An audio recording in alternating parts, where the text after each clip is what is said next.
Ready to roll. Good afternoon, everybody. We are almost through.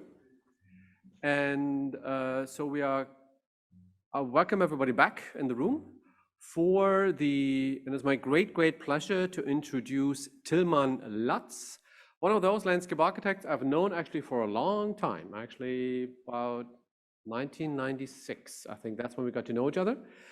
And Tilman is owner and partner of the office Lutz Landscape Architects and Partners in close to Munich, actually in Ampertshausen, but I think it's not very common knowledge about that place. It's basically located near Munich. And he is educated in England and in Germany, and you also were in Paris, I think, at some point, right? All over the place. Had also a guest professorship at UPenn at some point, and is a very like representing one of the internationally leading landscape architecture offices. So it's my great pleasure to introduce Tilman Lutz, who will talk to us about adapting our natural and built environment one design project at a time. Tilman, the floor is yours, and after the conversation, after your presentation, I will moderate questions from the audience and from the chat. Thanks. Go ahead. Hello, ladies and gentlemen. Thank you for the invitation for this, for me, very important Climate Bridge conference on landscape architecture and climate change. Many thanks to Professor Wolfram Höfer for our discussions in the run-up. Many thanks to the team of Rutgers University and their patience with me. Thanks to the colleagues for their truly interesting contributions, and thanks especially to all sponsors who made this event possible. I know how important that is, not only in the US. It is a personal concern of mine not only to take a general political stand on that, indeed global discussion, but also and especially to hold high the flag of landscape architecture, which can, and I am convinced, must play an important role in this regard. Indeed, is already playing. And I would like to accompany this talk with the inspirations we work by and the modest pictures of projects from our office. I kept that part small this time because I think this is about exchange, about positions. Because good landscape architecture has always been an activity that is not only exciting, since it can create paradises, but also strives for sustainable identity, comfort in space, ecological balance, and respect for the environment. It is able to analyze and interpret landscapes, as I like to say, to read them, and then to envision concepts that develop them positively for people, but also flora and fauna. In this respect, landscape architecture is no longer relevant only for gardens and parks, but actually for even larger parts of our environment. And it is a service provider to the society as ecologists, landscape planners, as mediators, landscape artists and engineers, as interlocutors and visionaries, but almost always continues to be the preserver and designer of new living environments.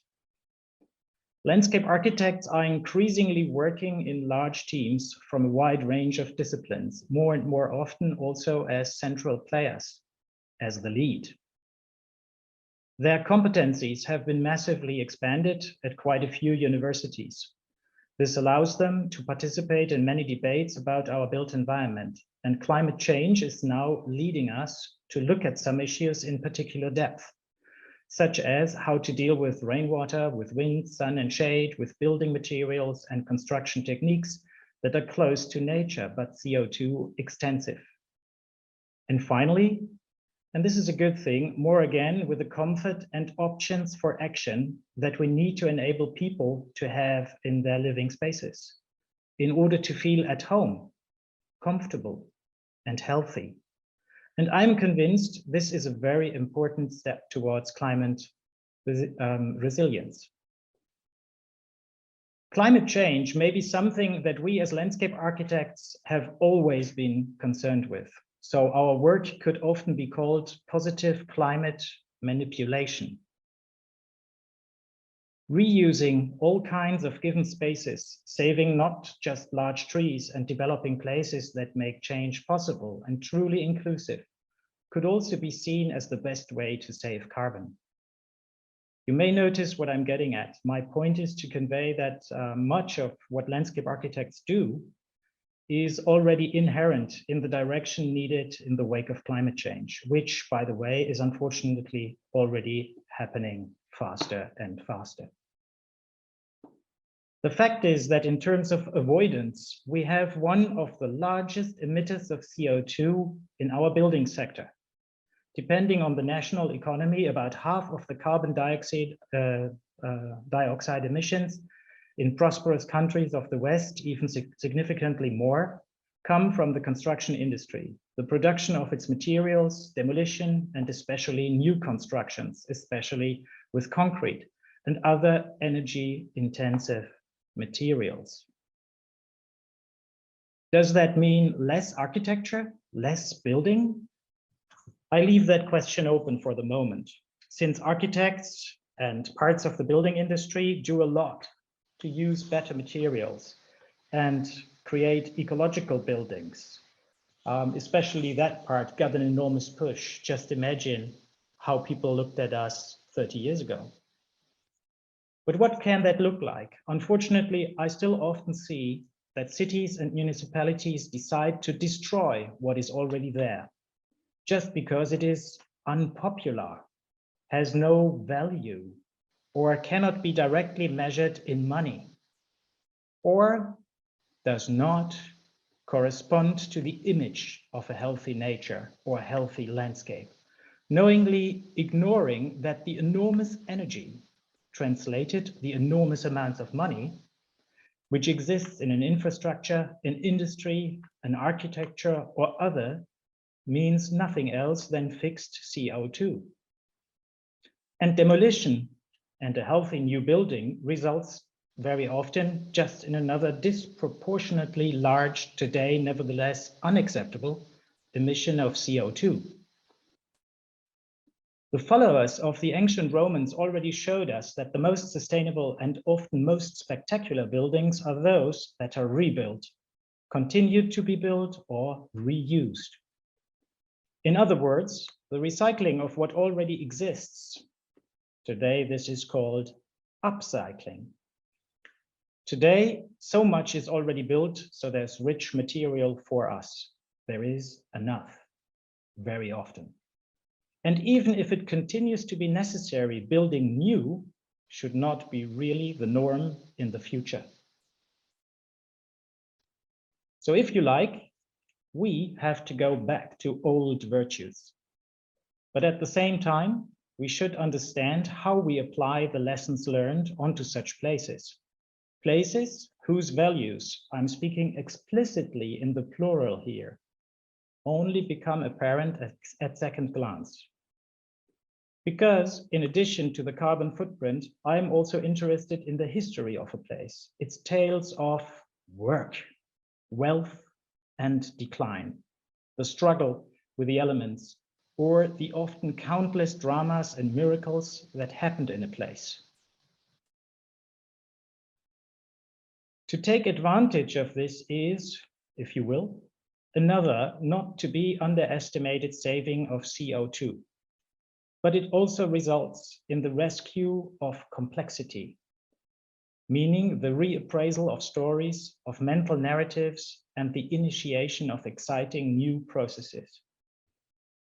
This reduces, for instance, the intensive travel activity of many people to get to a better place somewhere, to flee the city. Reconquering our streets in this respect is another vital activity to avoid carbon emissions. I am convinced that a continuation of this history is of decisive importance, not only for our CO2 footprint that we humans consciously produce, but also for the simple usability of a place, its fascinating complexity, and finally, its pure economic value for an urbanized society such as ours. And this also follows from this. I don't think that we now have to plant trees everywhere for shading, that every place in a city can maximally absorb rainwater. There are no general laws and expressions nor recommendations. That energy has to be produced in every corner, I don't think so. And that vegetables have to be planted in every front yard, or that the car has to be banned totally from our daily lives, just to mention some main battlegrounds of today's urban planning and landscape architecture. These are very, very important steps, but not effective alone, and sometimes only on small scale. Simple recipes to give us a stronghold in our daily discussions with clients, project developers, colleagues, residents, and last but not least, ourselves. And every site is different. Charged with a different history, different material conditions, and cultural heritage. These places are our material. Each time, we can't help but face a place anew again and again and again. Don't worry, that's what we landscape architects are here for. Even if every place is at least a little different, experience and know-how play an immense role in a renewed project development. And it would be more than good if we could make significant steps towards a more sustainable or resilient planning policies and society in the short term. But what that means, every people think about that in a very, very different way. And sustainability has become a word which we have to refill again and again and again. In the last 40 years, luckily enough, a new planning culture has emerged that deals with how the massive stock of so-called non-places, mostly infrastructures, especially traffic facilities, old industry, and even garbage.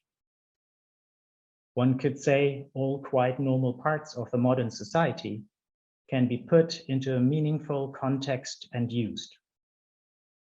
How they can become usable places of a society that, despite their former or still existing functions, can nevertheless become healthy and positive spaces for all living beings, meaning plants, animals, and that for me is extremely important, for humans.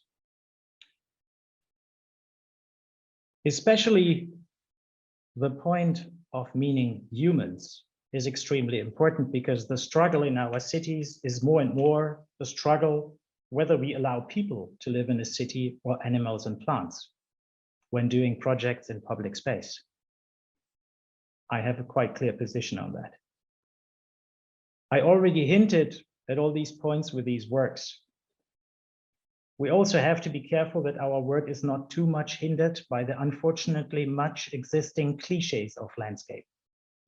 The wholesome images of a natural urban nature where everything is green and healthy, of small-scale production of food and individualized urban gardening, and of the completely car-free city are not false, but just beautiful,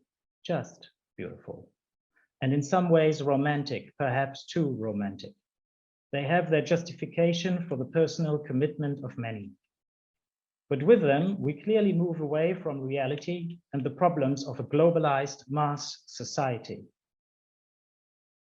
Consequently, this also means sustainable, but industrial mass production, world-spanning high-tech transport networks, and ecological but large-scale agricultural economies.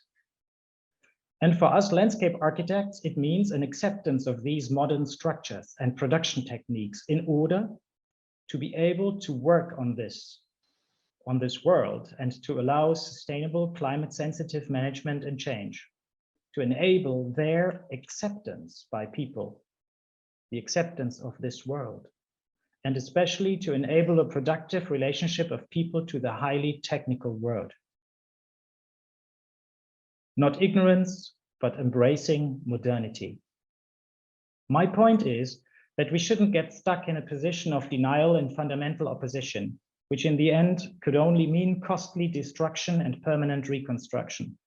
Rather, I'm occupied with stimulating alternative strategies and procedures, adaptive patterns of design and structural renewal.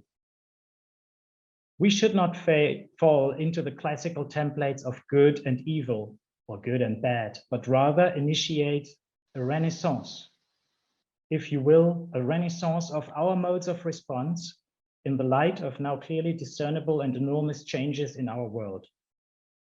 An exhibition I curated at Galeria Edis in Berlin over 10 years ago now was titled Bad Places and Oasis. It was about our work on post-industrial places, landfills, and abandoned areas. Today, I would also say bad places become oases. Especially climate change, with its drastic consequences for this world, does not require the complete reconstruction of our society, but an adaptation process of our thinking and our ways of acting. I plead for a landscape architecture that puts people and their basic needs as much in the foreground as the consequent use of the existing energies, its spaces and its natures, be they natural or technical, good or bad.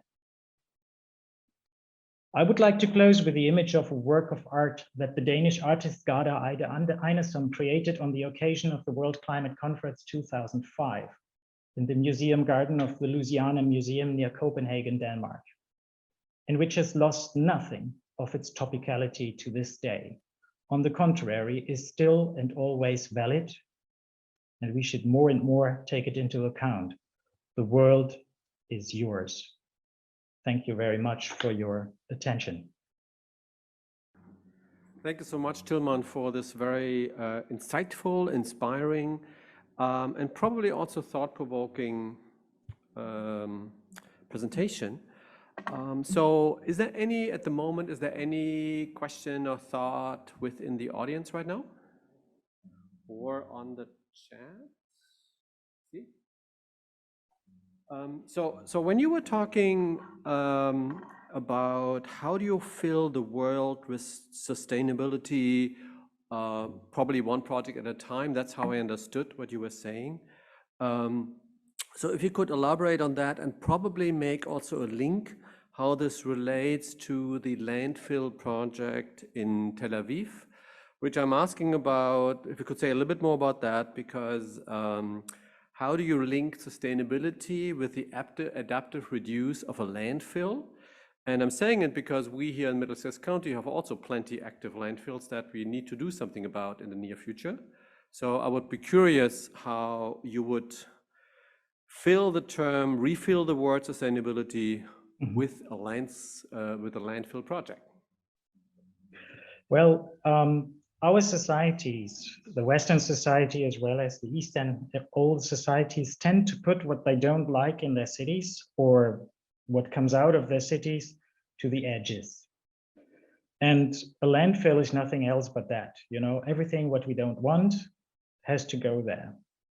And since our waste has become more and more special, I keep it short, we get these enormous hills. They're sometimes smaller, sometimes bigger, and they are at the edges of a city. Well, in Tel Aviv, the situation was simple. It was even at the far out edge of the city. Then the airport, the Ben Gurion airport, was built, and the city was growing around the landfill, keeping just a little bit of agriculture. And that is a process which happens all around the world. Suddenly, somebody stands up and says, oh my God, this landfill is a horrible thing over there. We need to do something.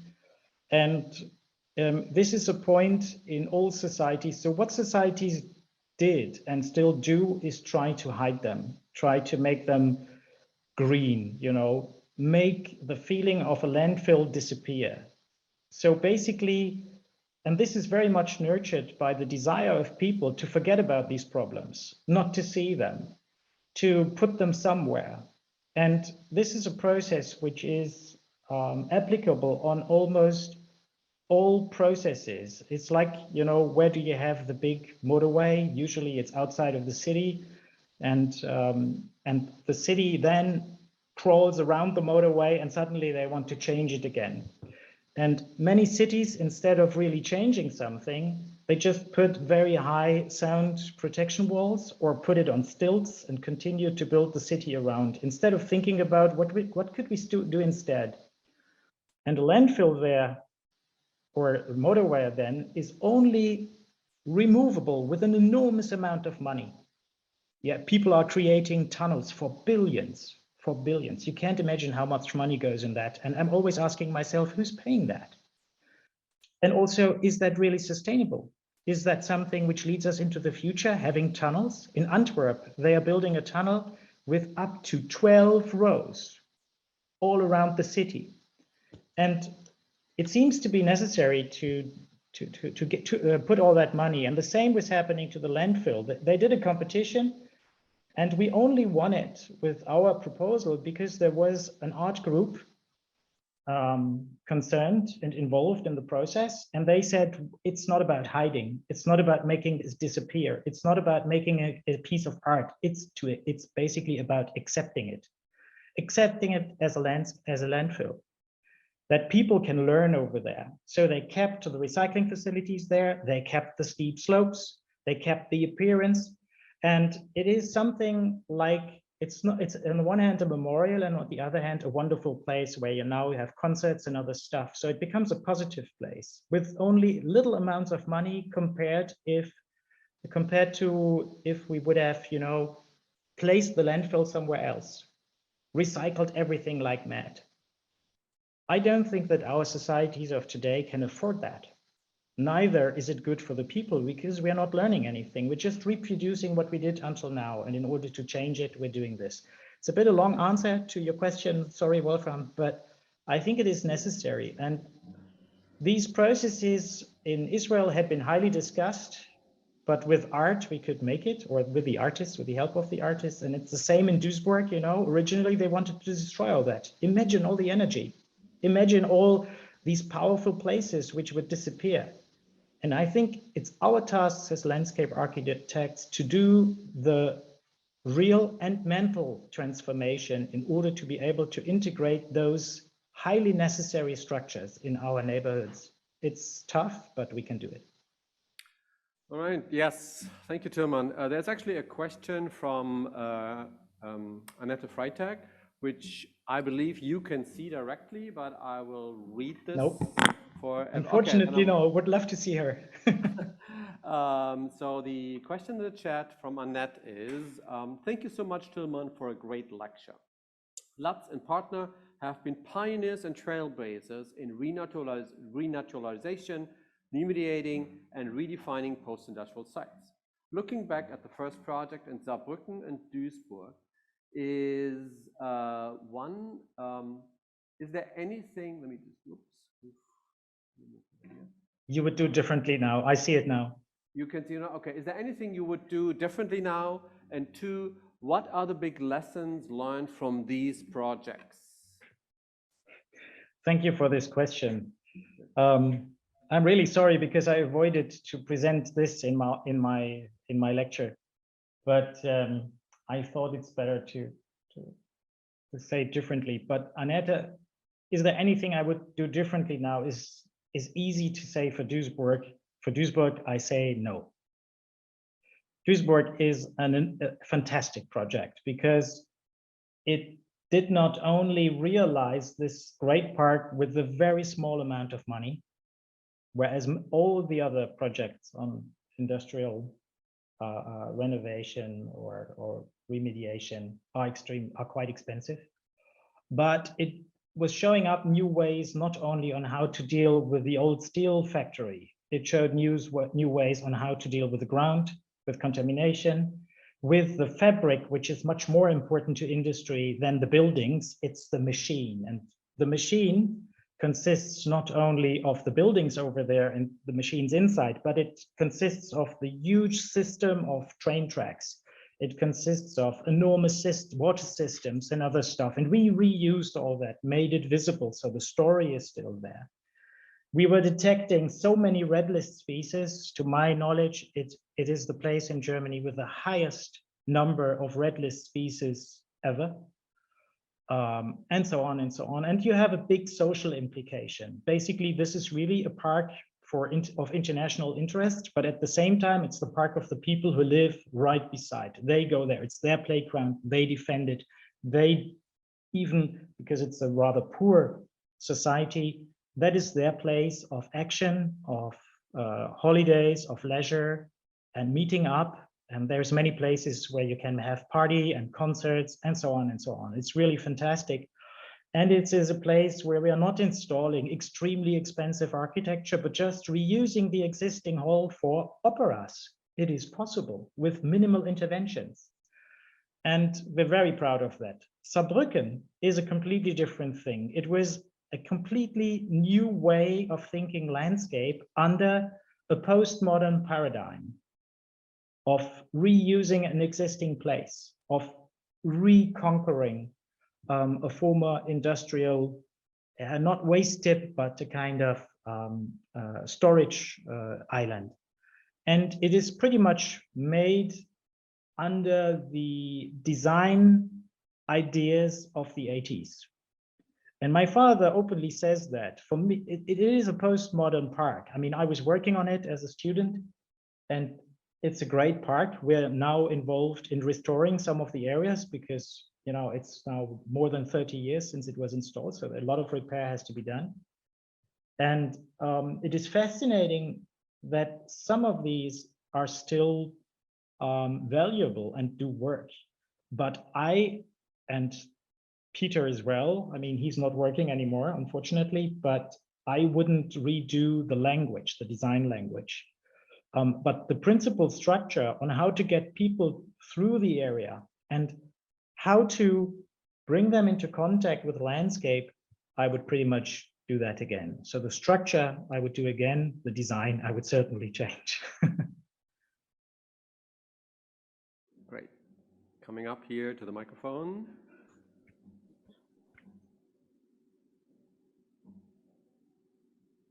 Hi, I'm not sure where to look so that it looks like I'm looking at you, but thank you, Tillman, for your. I see you.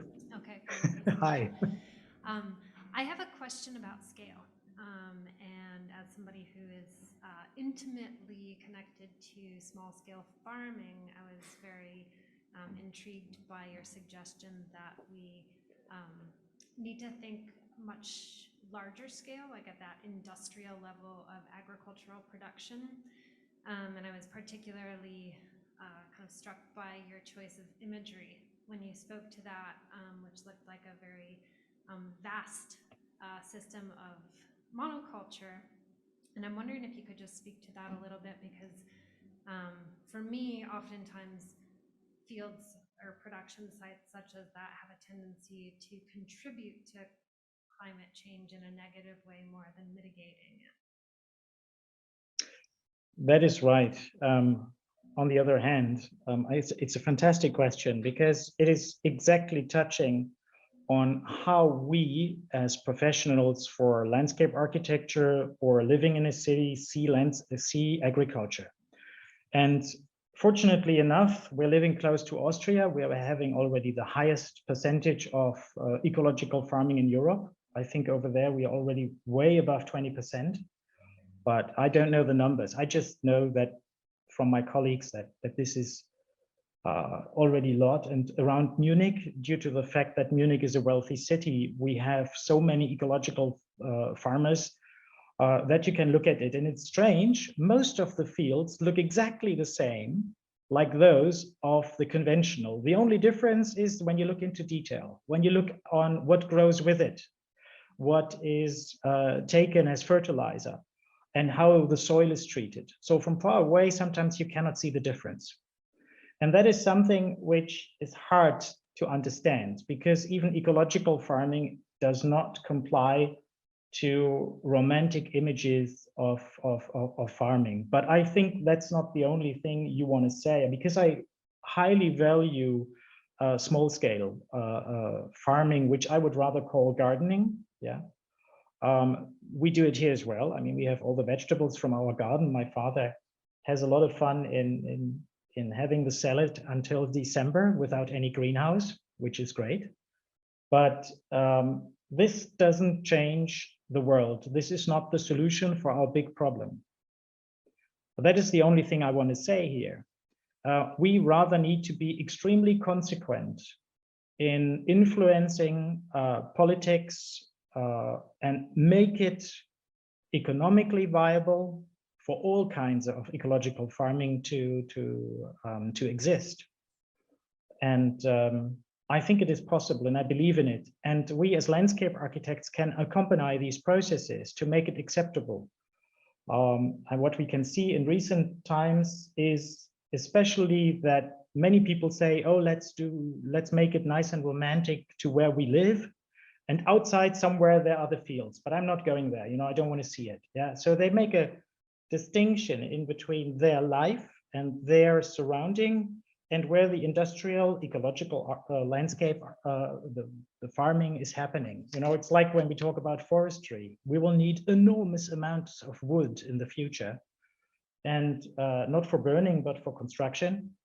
And this needs forestry. And we will never be able to do that with a kind of soft and nice forestry because the demand is so high.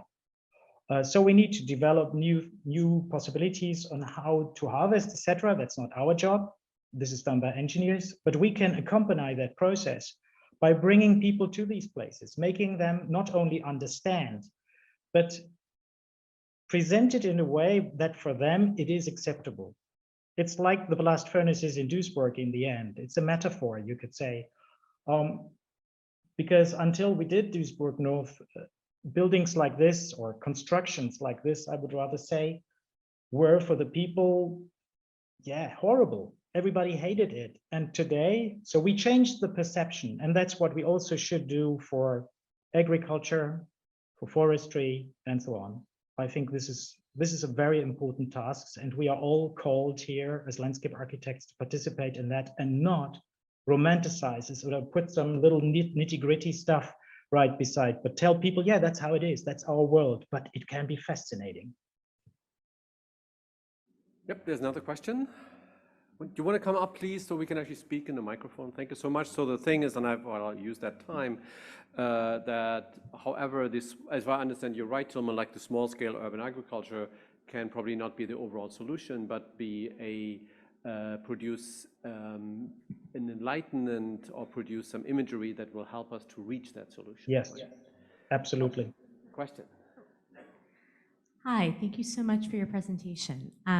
I just had a quick question. You brought up the landfill in Israel. I wanted to know if you also heard of the Volcani Center. They do a lot of agricultural experiments in Israel. For instance, the desert farms, the water, the drip irrigation system, things like that.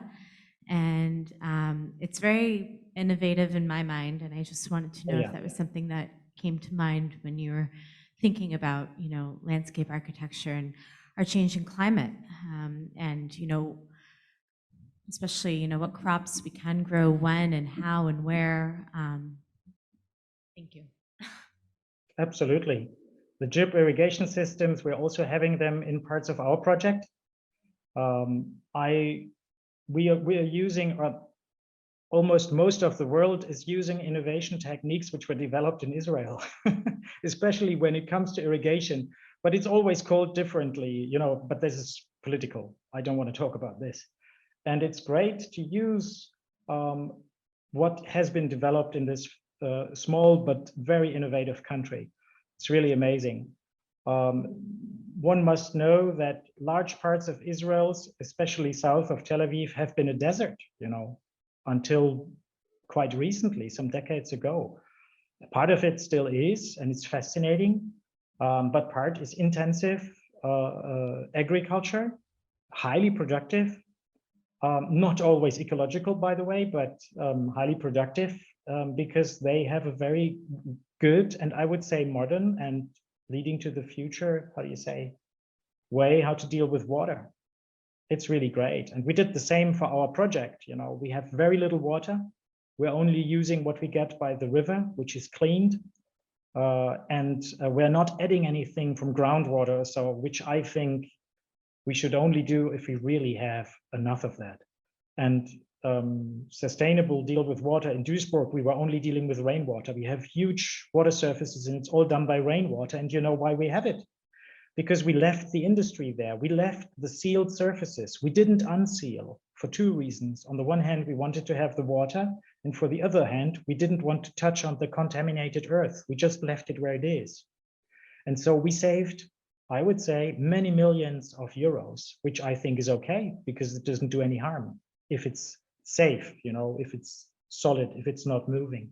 But to come back to Israel, I think Israel was a test piece for us for many things, and everybody involved was bringing in this knowledge, but we also gained knowledge from many countries all around the world, which were invited by the Israelis to our Israeli client to bring in their knowledge. So it's really a place of, how do you say, bringing ideas together, you know, from all the world. It's a very open country, although some people might not be open over there, certainly not, but our client has been. It was really good. Is there any more questions in the audience or in the chat? Well, by the way, just Annette was saying that your answer was very important and just timely. Any more questions, thoughts? All right, then I would actually say thank you so much, Tilman, for a very thrilling and inspiring talk and for our conversation.